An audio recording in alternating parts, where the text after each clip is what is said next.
केदारनाथ।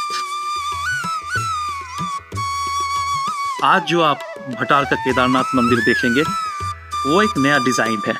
इसके पहले यह मंदिर कुछ ऐसा दिखता था। ऐसे अनछुए जगहों के रहस्य को जानने के लिए मुझे लगा कि यहाँ स्थानीय लोगों से बात करनी तो आवश्यक है, और अगर वो मंदिर के पुजारी हुए तो इससे बढ़ के और क्या बात हो सकती है। तो हमने यहाँ के पुजारी से बात की। आइए सुनते हैं मंदिर के इतिहास के बारे में। मेरा नाम गीताराम थपलियाल और मैं इस भटाड़ गांव से हूँ और महाराज जी का पुजारी भी हूँ।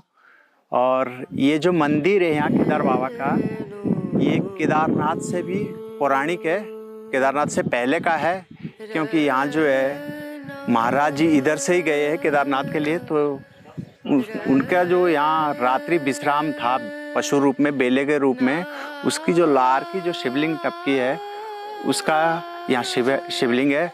और यहाँ महत्ता है वो ये है कि इसका जो पुजारी है गर्भ से ही बिल्कुल शाकाहारी है, और पहला जो लड़का है इसका पुजारी है। और यहाँ का जो इतिहास बताया गया है पहले पूर्वजों द्वारा, केदार बाबा जो बेले के रूप में थे, तो यहाँ एक नाम है गोराघाटी स्थान है, वहाँ से जब वो गुजरे हैं तो भीम ने अपना एक पैर इस घाटी में रखा, एक इस घाटी में रखा, सारी भैंसें उसके नीचे निकल गई है। शिव जी उधर से अपना रास्ता अलग से देखने लगे। तो रात को जब यहाँ आए, इस स्थान पर आए, तो उनका जो रात का जो विश्राम था उसके लार का जो थक के लार जो निकली है उसका शिवलिंग है। और यहाँ से फिर वो केदारनाथ के लिए प्रस्थान हुए। हमारा जो केदारनाथ का जो यहाँ धाम है 11वां ज्योतिर्लिंग है, और उसकी जो पूजा हम करते हैं, पीछे पशु रूप का जो धड़ है पशु का, उसकी पूजा होती है इंडिया में, उसका शिवलिंग है। और आगे वाला हिस्सा जो कहाँ है, पशुपतिनाथ है इसका।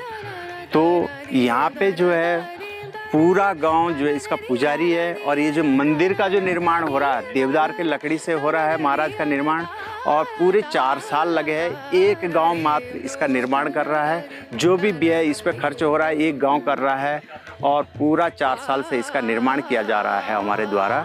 और जो मिस्त्री है इसके हिमाचल से है, 10 लोग हैं, वो 4 साल से लगातार लगे हुए हैं। और पूरा जो काम हुआ इसका हाथ से हुआ, कोई मशीन द्वारा नहीं।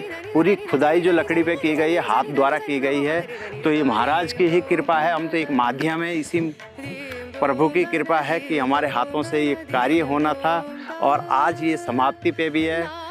इसका जो भंडारा है 2 जून को यहाँ से केदारनाथ के लिए प्रस्थान होंगे महाराज जी, और 9 जून को यहाँ बहुत विशाल भंडारा है। कम से कम 30 से 35 हज़ार या 40 हज़ार भी श्रद्धालु हो सकते हैं जो भंडारे में यहाँ आएंगे। और उस टाइम एक भव्य भंडारा किया जाएगा महाराज जी का, और महाराज जी अपना आप स्वयं इसमें विराजमान होंगे। अभी बगल में इनका अपना एक दूसरा मंदिर है जो पौराणिक है, ये पीछे है, देवदार का पूरा जंगल है पीछे, और वहाँ पे अभी महाराज जी है। वहाँ से 2 जून को केदारनाथ के लिए प्रस्थान होंगे, और 9 जून को यहाँ फिर अपना विराजमान होंगे नए स्थान पर। धन्यवाद। मैं इस महाराज जी का जो हमने सेवा कर रहे हैं, इसकी जो हमारे हाथों से जो इसका निर्माण हो रहा है, उसके लिए मैं महाराज जी का बहुत बहुत धन्यवाद। लकड़ी के ऊपर ऐसी नक्काशी मैंने तो नहीं देखी है। शायद उत्तराखंड और हिमाचल में रहने वाले स्थानीय लोग ऐसा और मंदिरों में देख चुके होंगे, पर मेरे लिए तो बिल्कुल नई बात थी। और मुझे पूरा विश्वास है कि आप लोगों में से कई लोग जो ये वीडियो देख रहे होंगे वो आश्चर्य कर रहे होंगे कि ऐसा मंदिर क्या वाकई में है, और अगर है भी तो मॉडर्न समय में क्या ये बन सकता है। जी हाँ, आपके आंखों के सामने है। आइए इस मंदिर से जुड़े कुछ और रोचक तथ्यों को जानते हैं। आपके सामने है गर्भगृह का मुख्य द्वार।